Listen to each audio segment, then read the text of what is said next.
স্বয়ংসম্পূর্ণ হওয়ায় করোনায় খাদ্য সংকটে পড়েনি বাংলাদেশ, বললেন প্রধানমন্ত্রী। বিশ্বব্যাপী ঘাটতির আশঙ্কা।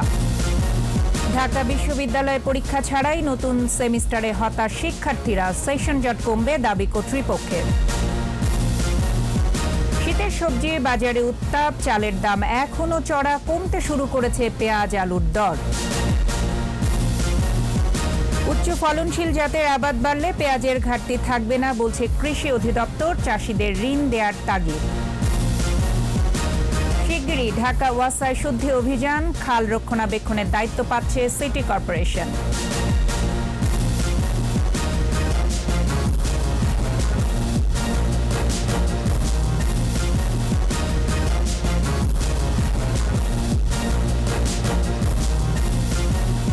শুনছিলেন ফার্স্ট সিকিউরিটি ইসলামী ব্যাংক লিমিটেড সংবাদ শিরোনাম। সন্ধ্যা 7টার 21 সংবাদে প্রত্যেককে আমন্ত্রণ জানাচ্ছি আমি ফারজানা আখি।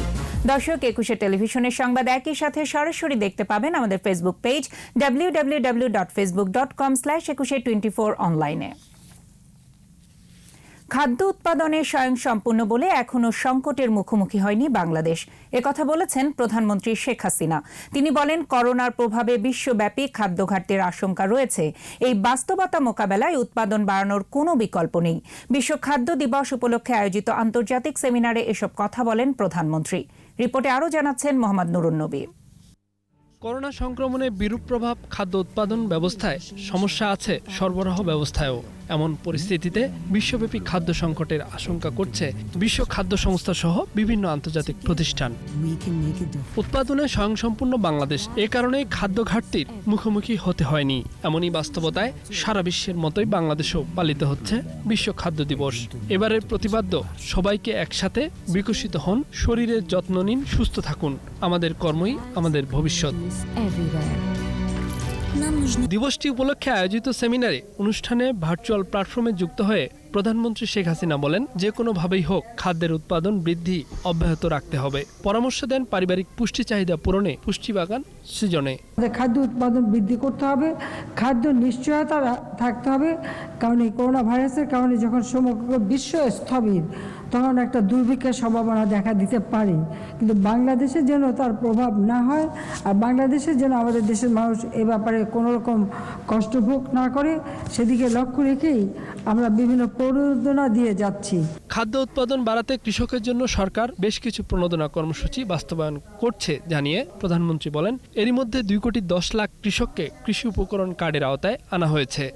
860 কোটি টাকা কৃষকদের সহায়তা আমরা দিচ্ছি, যাতে করে তাদের উৎপাদিত পণ্য বাজারজাত করতে পারে, এবং সরকারের পক্ষ থেকে আমরা সেই ধান চাল ক্রয় করে কৃষকদের সমর্থন দিচ্ছি। বিশ্বব্যাপী ক্ষুধার বিরুদ্ধে সংগ্রামে অবদান রাখায় বিশ্ব খাদ্য কর্মসূচি WFP নোবেল পুরস্কার পাওয়ায় সংস্থাটিকে অভিনন্দন জানান প্রধানমন্ত্রী শেখ হাসিনা।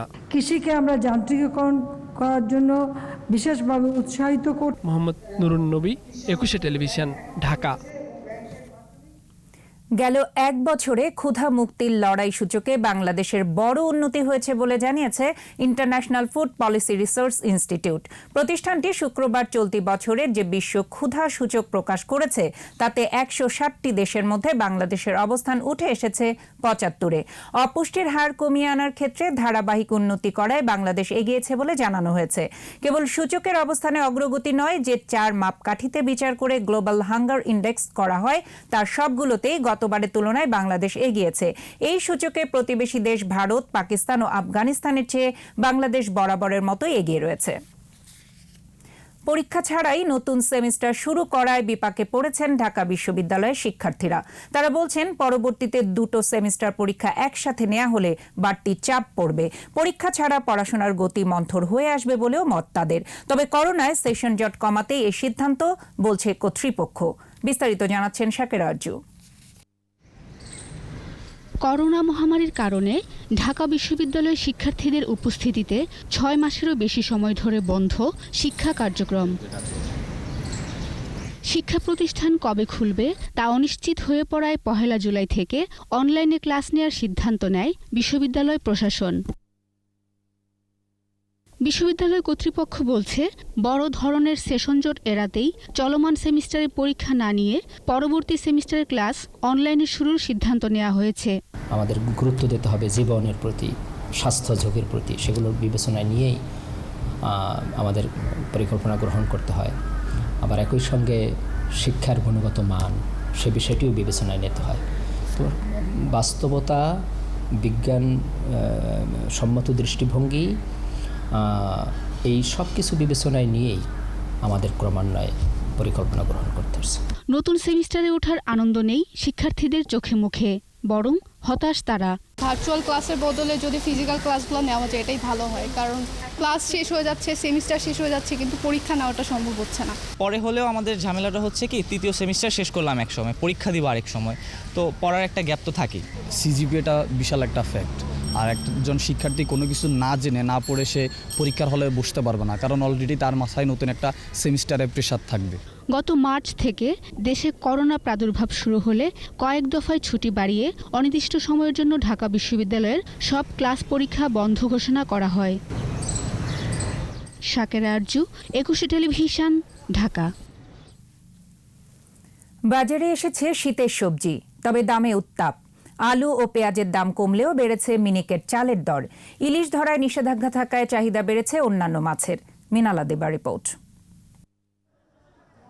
আরেক দফা বেড়ে মিনিকেট চালের দাম কেজিতে 3 টাকা বেড়ে বিক্রি হচ্ছে 55 টাকায়। তবে মোটা চাল আগের বাড়তি দরেই বিক্রি হচ্ছে। 15 দিনের আগে যেটা বাড়ছে ওটা ছিল 52-53 টাকা, ওই চাইলে আমরা 57-58 টাকা মিনিকেট। কমেছে আলুর দাম, 60 টাকার আলু বিক্রি হচ্ছে 45 টাকা কেজি দরে।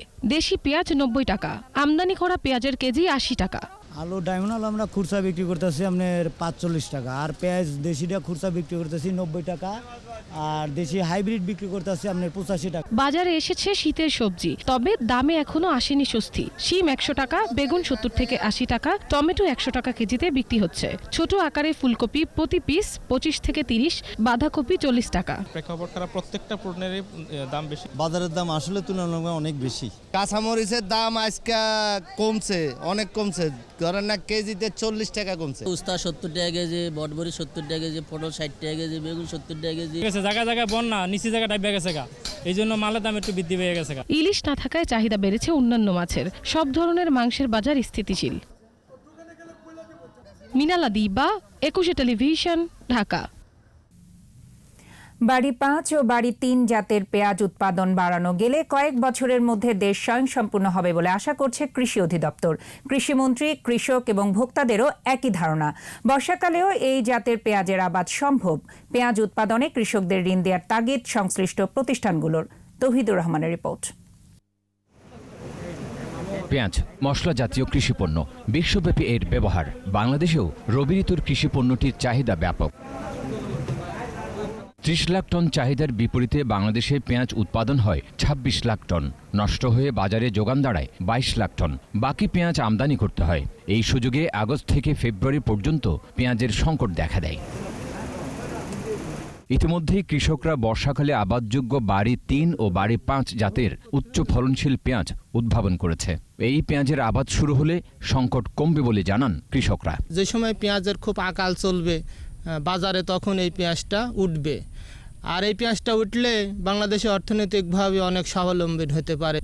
এই পেঁয়াজটা এই বাজারে আসলে পরে এই যেটা ঘাটতি আছে এটা পুরা হয়ে যাবে এবং কৃষকও পয়সা পাবে। এর ফলন প্রায় 70 থেকে 80 মণ হারভেস্ট হবে আশা করা যায়। প্রচলিত জাতের পেঁয়াজের চেয়ে 3 গুণ বেশি উৎপাদন হবে নতুন জাতের পেঁয়াজে। সময়ও লাগবে কম, জানান কৃষি সম্প্রসারণ অধিদপ্তরের মহাপরিচালক। এই বর্ষার সময়ে পেঁয়াজ করা যায় এরকম দুটো জাত আমরা বাড়ি পেঁয়াজ 3 এবং বাড়ি পেঁয়াজ 5 উদ্ভাবন করেছি।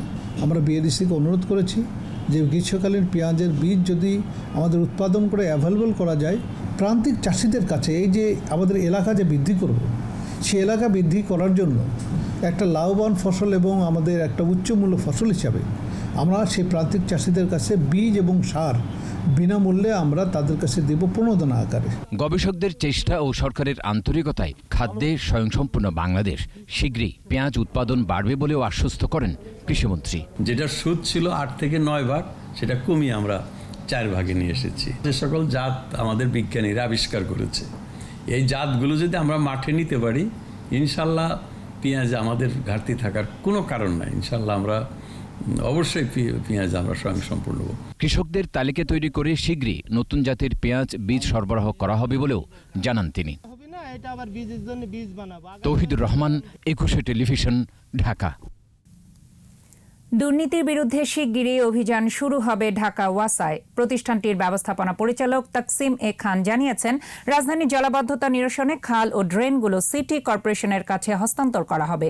বিস্তারিত জানাচ্ছেন সাইদুল ইসলাম। 3 বছরের জন্য নতুন দায়িত্ব নিয়ে গত 10 বছরের সাফল্য এবং ভবিষ্যৎ পরিকল্পনার কথা জানাতে ঢাকা ওয়াসার এই সংবাদ সম্মেলন। এতে চাহিদার প্রায় 90% বিশুদ্ধ পানি সরবরাহ করার কথা জানান ব্যবস্থাপনা পরিচালক। গণমুখী পানি ব্যবস্থাপনা পরিচালনা করা এবং প্রতিষ্ঠিত করার একটা প্রয়াস। ঢাকা ওয়াসার যেসব কর্মকর্তা কর্মচারীর বিরুদ্ধে দুর্নীতির অভিযোগ রয়েছে তাদের বিরুদ্ধে ব্যবস্থা নেওয়ার কথাও জানান তাকসিম এ খান। আমরা আমাদের একটা শুদ্ধি অভিযান, যে বিভিন্ন সময় বিভিন্ন অনৈতিক কার্যকলাপের যে বিন্দুমাত্র যদি থেকে থাকে, জিরো টলারেন্স টুয়ার্ডস করাপশন, যেটা মাননীয় প্রধানমন্ত্রীর নির্দেশনা, আমরা ঢাকা ওয়াসা জিরো টলারেন্স টুয়ার্ডস করাপশন সবসময় মেনেছি। তারপরেও যদি কোথাও কোনো অনৈতিক কার্যকলাপ থেকে থাকে, সেটার মূল উৎপাদন করার জন্য আমরা একটা শুদ্ধি অভিযান শুরু করেছি। রাজধানীতে জলাবদ্ধতা নয়, জলজট রয়েছে উল্লেখ করে তিনি বলেন, সঠিক ব্যবস্থাপনার জন্য ওয়াসার খাল ও ড্রেনগুলোকে সিটি কর্পোরেশনে হস্তান্তর করা হবে। দুঃখজনক হলেও সত্য যে প্রাকৃতিক ড্রেনেজ ব্যবস্থা বহু আগেই ধ্বংস করে ফেলা হয়েছে। কাজেই আমরা আর্টিফিশিয়াল ড্রেনেজ ব্যবস্থায় আছি। সলিড ওয়েস্ট দ্বারাই কিন্তু খালগুলো অপরিষ্কার হয়। 2012 সাল থেকে আমরা একাধারে এটা চিঠি দিয়ে আসছি। আমরা আশা করছি অচিরেই এটা সিটি কর্পোরেশনের কাছে হস্তান্তরিত হবে। সুয়ারেজ ব্যবস্থায় নতুন 5টি মেগা প্রকল্প নেওয়া হয়েছে জানিয়ে ঢাকা ওয়াসার ব্যবস্থাপনা পরিচালক বলেন, আগামী কয়েক বছরের মধ্যে ডিজিটাল সুয়ারেজ ব্যবস্থাপনা চালু করা হবে। 100% ঢাকা শহরকে সুয়ারেজ সিস্টেমের মধ্যে আনার চেষ্টা করব। সাইদুল ইসলাম, 21 টেলিভিশন, ঢাকা। সবকটাই ধর্ষণ ও বিচারহীনতার বিরুদ্ধে শাহবাগ থেকে নোয়াখালীর উদ্দেশ্যে লং মার্চ শুরু করেছে বাম সংগঠনগুলো। রাজধানীর মৎস্য ভবন হয়ে নারায়ণগঞ্জ চাষারার উদ্দেশ্যে বাসে করে রওনা হন আন্দোলনকারীরা। পূর্ব ঘোষণা অনুযায়ী কুমিল্লা থেকে ফেনী হয়ে নোয়াখালী জেলার একলাসপুরের পর শনিবার বেগমগঞ্জে সমাবেশের মধ্য দিয়ে শেষ হবে লং মার্চ। এদিকে জুম্মার নামাজের পর বায়তুল মোকাররম থেকে বিক্ষোভ মিছিল বের করে সমমনা ইসলামী দল। পরে পুলিশি ব্যারিকেডের মুখে বিক্ষোভ সমাবেশ করেন তারা।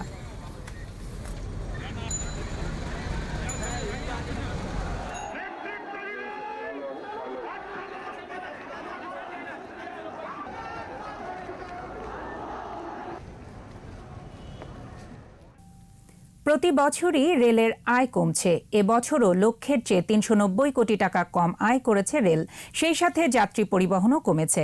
আগের বছর 9.5 কোটি যাত্রী পরিবহন করলেও এবছর এ পর্যন্ত 6 কোটির কিছু বেশি যাত্রী পেয়েছে রেল। এজন্য অবশ্য করোনা পরিস্থিতিও কিছুটা দায়ী। রেল নিয়ে সাইদুল ইসলামের 5 পর্বের ধারাবাহিকের প্রথম পর্ব, ছবি তুলেছেন তালুকদার সোহেল। কম সময়ে আরামদায়ক ও নিরাপদ ভ্রমণ, তাই রেল যাত্রাই যাত্রীর পছন্দ। যদিও নানা সংকটে রেলে যাত্রী কমেছে আয়ও। এ বছরও আয়ের লক্ষ্যমাত্রা ছুঁতে পারেনি রেল। 2019-20 অর্থবছরে রেল আয় করেছে 1200 কোটি 33 লাখ টাকা। আগের অর্থবছরে 1590 কোটি 10 লাখ টাকা আয় করা হলেও আগের অর্থবছরে আয় ছিল আরও বেশি। গেল অর্থবছরে রেলের যাত্রী ও পণ্য পরিবহন এবং জমির ইজারা সহ নানা উৎস থেকে আয় হয়েছে 1200 কোটি 33 লাখ টাকা, যা গত 4 বছরের মধ্যে সবচেয়ে কম। গত বছর 9 কোটি 27 লাখ যাত্রী পরিবহন করলেও এবছর এখন পর্যন্ত 6 কোটি 37 লাখ 58 হাজার যাত্রী পেয়েছে রেল। তবে করোনাকালের নতুন স্বাভাবিক জীবনে যাত্রী বাড়ছে। যাত্রীরা জানান, কম খরচ ও নিরাপদ হয় রেলেই তাদের স্বাচ্ছন্দ্য। ভাড়াও কম, আপনার বাসে গেলে আপনার 600, 650, 700 টাকা লাগে, আর গেলে আমার 445 টাকা লাগে। বিরতিহীন যাত্রা, যানজটের জন্য ভোগান্তি হয় না। রেলের যাত্রা খুবই আনন্দদায়ক এবং ভ্রমণটা অনেক মজার হয় আর কি। তবে এখনো নানা সংকটে রেল। শিডিউল বিপর্যয়ের সাথে আছেন টিকিটের ভোগান্তি। সঠিক টাইমে ট্রেন আসলে আমরা দ্রুত পৌঁছতে পারি, কিন্তু সঠিক টাইমে ট্রেন আসতেছে না। যথাযথ টাইমটা মেনটেন করে তাহলে আমাদের যাত্রীদের জন্য উপকার হবে। রেলমন্ত্রী জানান, যুগ যুগ ধরেই এ খাতটি অবহেলিত। রেলের গতি আনতে এখন ব্যাপক সংস্কার করা হচ্ছে বলে জানান রেলমন্ত্রী। ডাবল রেল লাইনে তো রেল চালাতে পারতেছি না, কাজে এই সুফলটা পেতে রেলের যে সুফল পূর্ণাঙ্গভাবে পেতে আমার যেটুকু অ্যাসেসমেন্ট তাতে আপনি 30 সাল পর্যন্ত we have to wait for that. 24 সাল পর্যন্ত আমার আছে, আমি আরও 5 বছর হাতে ধরলাম কেন, আরও ওই যে মিটার গেজগুলোকে ডাবল করতেছি আমরা, এবং প্রত্যেকটা ডিস্ট্রিক্ট পর্যন্ত আমরা এটা সম্প্রসারণ করতেছি। তবে বিশেষজ্ঞরা বলছেন অনিয়মের মারপ্যাচ থেকে খাতটি এখনো বের হতে পারছে না। নতুন প্রজেক্টও লাগে না, নতুন রোলিং স্টকও লাগে না। আমি একটা ট্রেন 50 কিলোমিটারে চালাই, তাহলে 2টা ট্রেন লাগবে আমাকে, যেই মানুষকে সেবা দিতে হবে। আর ওই ট্রেনটাকে যদি 100 কিলোমিটারে চালাতে পারতাম, ওই একটা ট্রেন দিয়ে কিন্তু সমপরিমাণ সেবা দিতাম। সেবার মানে রেলকে যাত্রী বান্ধব করার দাবি নাগরিকদের। সাইদুল ইসলাম, 21 টেলিভিশন, ঢাকা। ঢাকা 5 ও নওগাঁ 6 আসনের উপনির্বাচন কাল। এরই মধ্যে সব ধরনের প্রস্তুতি সম্পূর্ণ করেছে নির্বাচন কমিশন। ভোট কেন্দ্রে পৌঁছে দেওয়া হয়েছে নির্বাচনী সরঞ্জাম। কেন্দ্রগুলোতে পুলিশ, আনসার সহ আইন শৃঙ্খলা বাহিনীর সদস্য মোতায়েন করা হয়েছে। রানীনগর ও আত্রাই উপজেলা নিয়ে নওগাঁ 6 আসন, সেখানে আওয়ামী লীগ, বিএনপি ও ন্যাশনাল পিপলস পার্টির প্রার্থীরা প্রতিদ্বন্দ্বিতা করছেন। সুষ্ঠু ভোট গ্রহণের স্বার্থে 4 স্তরের নিরাপত্তা নিশ্চিত করা হয়েছে।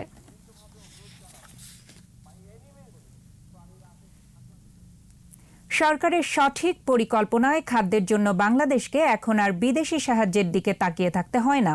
বিশ্ব খাদ্য দিবসে কৃষিমন্ত্রী ডক্টর আব্দুর রাজ্জাক জানিয়েছেন, সরকার খাদ্য নিরাপত্তাকে প্রাধান্য দিচ্ছে বলেই করোনাকালে সংকটে পড়েনি দেশ।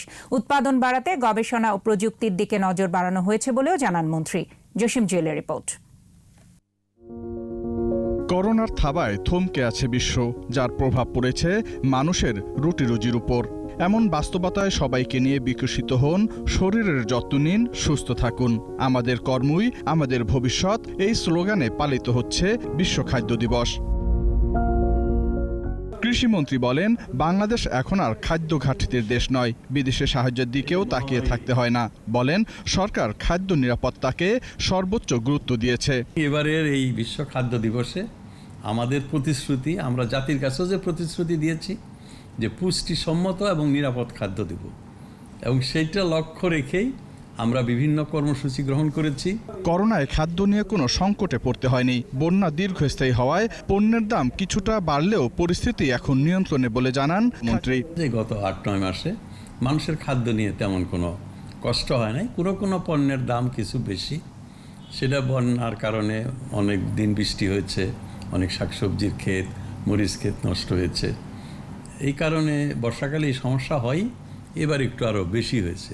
এই প্রেক্ষিতে অনেক পণ্যের দাম একটু বেশি হলেও আমি বলবো যে দেশে একটা হাহাকার পরিস্থিতির সৃষ্টি হয় নাই। মন্ত্রী আরও জানান, কৃষি উৎপাদন বাড়ানোর দিকে সবচেয়ে বেশি গুরুত্ব দিচ্ছে সরকার, যার মাধ্যমে কৃষকদের জীবনযাত্রার মানও উন্নত হবে। জসিম জুয়েল, 21 টেলিভিশন, ঢাকা। আমাদের বিশেষ আয়োজন জনদুর্ভোগ।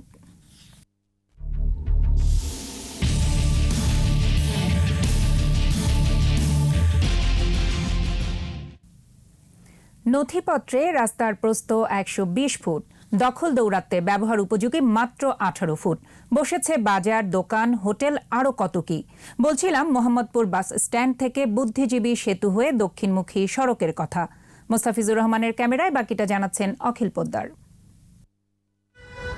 ধানমন্ডি মোহাম্মদপুর থেকে ওপারে আটিবাজার, একপাশে সাভার হয়ে উত্তর কিংবা দক্ষিণবঙ্গে যাচ্ছে শত শত পরিবহন, আরেক পাশে কেরানীগঞ্জ হয়ে রাস্তা মিশেছে পদ্মা সেতুতে। সেই রাস্তায় ঘন্টার পর ঘন্টা যানজটে নাকাল গন্তব্যে ফেরা মানুষ।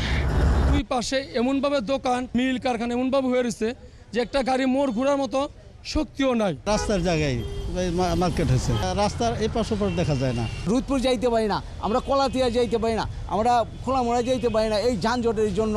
একদিকে ব্রিজের জাম, আরেক দিকে হলো ওইখানে আপনার ছিনতাইকারীর অভাব নাই। রবিবার সকালে বাসা থেকে আসি, আটিবাজারে 5 দিন অবস্থান করি, বৃহস্পতিবার অফিস শেষ করে সাধারণত আবার বাসায় ফিরি। আধা কিলোমিটার 1 কিলোমিটার পিছনে আমাকে সিএনজি থেকে নেমে বাকি রাস্তাটুকু হেঁটে আসতে হয়। আশপাশে অনেকগুলো সরকারি বেসরকারি স্থাপনা, কিন্তু জটের কারণে তার সুফল পাচ্ছেন না সাধারণ মানুষ। এবং পদ্মা সেতুকে ঘিরে যে ন্যাশনাল গভর্নমেন্টের যে পলিসি, সেটার সাথে কেরানীগঞ্জ কানেক্টিভিটি বিস্তার করার জন্য চেষ্টা করছে। অতি দ্রুত যেগুলো অবৈধ স্থাপনা আছে আমরা এগুলো সরিয়ে দিব। দিন পেরিয়ে সন্ধ্যা কিংবা গভীর রাতেও যানজটের ধকল সইতে হয় আমজনতার। স্থানীয় এমপি আর কাউন্সিলরের নাম ভাঙান দখলদার পেশি শক্তি। দোকানপাটগুলা স্ট্যান্ড ওদের জন্য সব ভাড়া দিয়ে খাচ্ছে। অনলি আমরা পাচ্ছি 20 ফিট, 100 ফিট কোনো না কোনো ভাবে উধাও হয়ে গেছে। একটু বৃষ্টি হলে পানি জমে যায়, সামনে র্যাব অফিস, এসবিপিএন সবই এখানে। সড়ক বিশেষজ্ঞরা বলছেন মাস্টার প্ল্যান বাস্তবায়ন হলে এ সমস্যা থাকবে না। গ্রেটার ঢাকা 1528 স্কোয়ার কিলোমিটার রাজুকের জুরিডিকশন। এই জুরিডিকশনের মধ্যে যেই অর্গানাইজেশনে যেই কাজটা করুক না কেন, যদি একটা কোঅর্ডিনেটেড এফোর্ট ওয়েতে সেটা করা হয় তাহলে রাজধানীর লোকজনের ভোগান্তিটা কমবে। মাস্টার প্ল্যানটাকে বাধ্যবাধকতা রেখে সেখানে সেটা করতে হবে। 120 ফিটের রাস্তার 100 ফুটে দখল হয়ে যাওয়ায় প্রতিদিন এমন ভোগান্তিতে হাজার হাজার পথ চলতি মানুষ। প্রিয় দর্শক, আপনার চারপাশে নানা সমস্যা আর ভোগান্তির চিত্র তুলে ধরবে 21শে টেলিভিশন। এসব তথ্য জানাতে ফোন করুন। 21শে টেলিভিশনে পৌঁছে যাব আমি অখিল পোদ্দার। আর 21শে টেলিভিশনের ক্যামেরা আপনাদের দুর্ভোগ দুর্দশায় সবসময় পাশে আছে। 21শে television. Energy security of Bangladesh issue and options নিয়ে সেমিনার অনুষ্ঠিত হয়েছে। রাজধানীর ইঞ্জিনিয়ার্স ইনস্টিটিউটের শহীদ প্রকৌশলী ভবনের সেমিনারে প্রধান অতিথি ছিলেন বিদ্যুৎ, জ্বালানি ও খনিজ সম্পদ মন্ত্রী নসরুল হামিদ।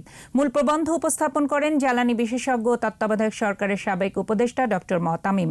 এ সময় আইইবির প্রেসিডেন্ট প্রকৌশলী নুরুল হুদা এবং আওয়ামী লীগের বিজ্ঞান ও প্রযুক্তি বিষয়ক সম্পাদক প্রকৌশলী আব্দুস সবুর উপস্থিত ছিলেন।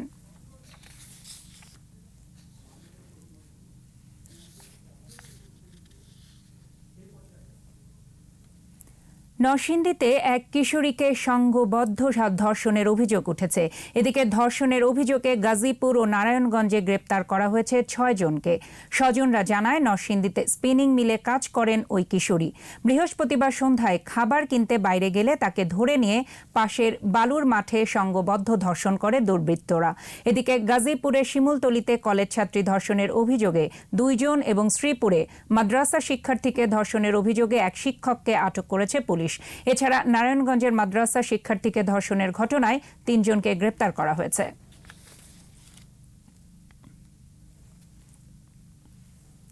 দেশের অর্থনীতির স্বার্থে কর্ণফুলীকে রক্ষা এবং নদীর দুপারের অবৈধ স্থাপনা উচ্ছেদের দাবি জানিয়েছে নাগরিক আন্দোলনের নেতৃবৃন্দ সহ আওয়ামী লীগ নেতারা।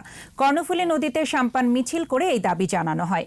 এ সময় কর্ণফুলী রক্ষায় দ্রুত কার্যকর ব্যবস্থা নেয়ারও দাবি জানান বক্তারা। ইফরাজ নূরের ক্যামেরায় রিপোর্ট করছেন হাসান ফেরদৌস। দেশের আমদানি রপ্তানির 80% পরিবাহিত হয় কর্ণফুলী নদী দিয়ে। নদীর দুপারে গড়ে ওঠা অবৈধ স্থাপনা এবং ক্রমাগত দূষণের ফলে কর্ণফুলী এখন অস্তিত্বের সংকটে। এই অবস্থায় কর্ণফুলীকে বাঁচাতে গণসচেতনতামূলক সাম্পান মিছিল করেছে আওয়ামী লীগ। সকালে কয়েকশো সাম্পান নগরের অভয়মিত্র ঘাট থেকে নদীর বিভিন্ন এলাকা প্রদক্ষিণ করে।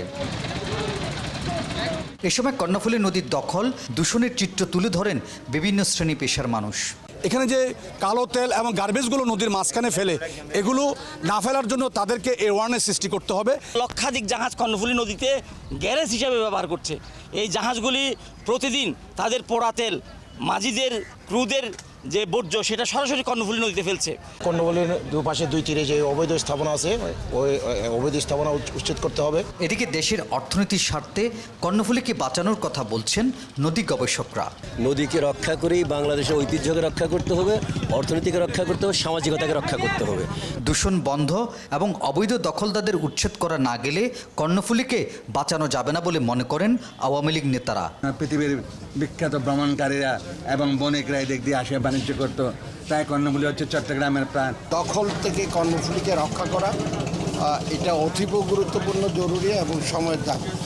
আর দূষণ মুক্ত করা, নদীর নাব্যতা ফিরিয়ে আনা সহ জীববৈচিত্র্য রক্ষা এবং দখল দূষণ বন্ধে দ্রুত কার্যকর ব্যবস্থা নেওয়ার দাবি সবার। হাসান ফেরদৌস, 21শে টেলিভিশন, চট্টগ্রাম। সাতক্ষীরার ব্যক্তি উদ্যোগে গড়ে উঠেছে বিলুপ্ত ও বিলুপ্তপ্রায় গাছসহ বিভিন্ন প্রজাতির গাছগাছালির জাদুঘর। সঙ্গে আছে গাছ চেনার পাঠশালা। দেশের বিভিন্ন স্থান থেকে এখানে মানুষ আসছে নানা গাছ চিনতে ও সংগ্রহ করতে। গাছের পাঠশালা ও কৃষি জাদুঘর নিয়ে সাতক্ষীরা প্রতিনিধি GM মনিরুল ইসলাম মিনির রিপোর্ট জানাচ্ছেন মাসুম আলিসা। 2013 সালে সাতক্ষীরায় জামাত শিবিরের তাণ্ডব, কেটে ফেলা হয় শত শত গাছ। ওই সময় জামাত শিবিরের হামলার শিকার সাতক্ষীরার তুজলপুর গ্রামের সাংবাদিক ইয়ারব হোসেন। তিনি কাটা গাছের শূন্যস্থান পূরণের উদ্যোগ নেন। 2015 সালে প্রতিষ্ঠা করেন গাছের পাঠশালা। সুন্দরবনের সকল প্রজাতির গাছ সহ শোভাবর্ধনকারী ঔষধি, ফলদ, ফুল, শাকসবজির গাছে ভরপুর এই পাঠশালা। এই প্রতিষ্ঠান থেকে গাছ বিতরণ করা হয় বিনামূল্যে। যে মানুষ গাছের উপর শত্রুতা কেন? গাছ তো মানুষের ক্ষতি করে না, অক্সিজেন দেয়, কাঠ দেয়, আসবাবপত্র দেয়, আমার ফল দেয়, আমার ভিটামিন দেয়, তাহলে সেই গাছের উপর কেন? গাছ পাঠশালায় 7 শতাধিক উদ্ভিদ রয়েছে, পাশাপাশি গড়ে উঠেছে কৃষি জাদুঘর। বিভিন্ন এলাকা থেকে এই আমাদের এখানে আসে কৃষি জাদুঘরে, এখানে এসে আমাদের বহু রকমের হারিয়ে যাওয়া জিনিস তারা দেখে। প্রতিদিন দেশের বিভিন্ন স্থান থেকে গাছ পাগল মানুষ আসছে গাছ চিনতে। বহু জায়গাতে লোকজন আসে এখানে গাছ চেনার জন্য, গাছ চিনে তারা গাছ এখান থেকে ক্রয় করে যায়। গাছ পরিচালনা করি, হ্যাঁ, বিভিন্ন গাছ আছে, ঔষধি গাছ আছে, হ্যাঁ। অন্য জায়গায় গাছ পাইনি, সেই হিসেবে এখান থেকে গাছ নিয়ে আমরা ভালো ভালো গাছ পাইছি। আমরা বন্ধু বান্ধব নিয়ে বিকালে ঘুরতে আসি। ঐতিহ্যের সঙ্গে পরিবেশের মেলবন্ধন তৈরি করেছে এই গাছের পাঠশালা এবং কৃষি জাদুঘর। Masuma Lisa, 21 television. সোশ্যাল ইসলামী ব্যাংক লিমিটেড বাণিজ্য সংবাদ।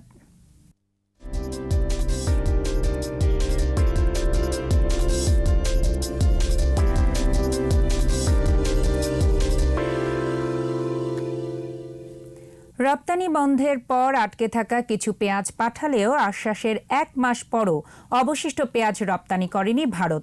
আমদানিকারকরা জানান, অভ্যন্তরীণ বাজারে সংকট ও মূল্য বৃদ্ধির অজুহাতে গত 14 সেপ্টেম্বর পেঁয়াজ রপ্তানি বন্ধ করে দেয় ভারত। এর 5 দিন পর অনুমতি সাপেক্ষে 19 সেপ্টেম্বর আগে টেন্ডার হওয়া 11টি ট্রাকে 246 টন পেঁয়াজ রপ্তানি করে। ওই পেঁয়াজ বেশিরভাগই পচা থাকায় ক্ষতিগ্রস্ত হন আমদানিকারকরা। এরপর 1 মাসেও আর কোনো পেঁয়াজ রপ্তানি না করায় হতাশ আমদানিকারকরা।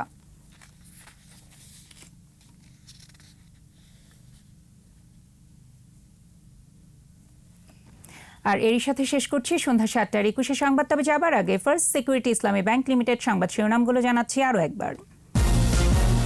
উৎপাদনে স্বয়ংসম্পূর্ণ হওয়ায় করোনায় খাদ্য সংকটে পড়েনি বাংলাদেশ, বললেন প্রধানমন্ত্রী। বিশ্বব্যাপী ঘাটতির আশঙ্কা। ঢাকা বিশ্ববিদ্যালয়ে পরীক্ষা ছাড়াই নতুন সেমিস্টারে হতাশ শিক্ষার্থীরা, সেশন জট কমবে দাবি কর্তৃপক্ষের। শীতের সবজি বাজারে উত্তাপ, চালের দাম এখনো চড়া, কমতে শুরু করেছে পেঁয়াজ আলুর দর। উচ্চ ফলনশীল জাতের আবাদ বাড়লে পেঁয়াজের ঘাটতি থাকবে না, বলছে কৃষি অধিদপ্তর। চাষিদের ঋণ দেওয়ার তাগিদ। এবং শিগগিরই ঢাকা ওয়াসায় শুদ্ধি অভিযান, খাল রক্ষণাবেক্ষণের দায়িত্ব পাচ্ছে সিটি কর্পোরেশন।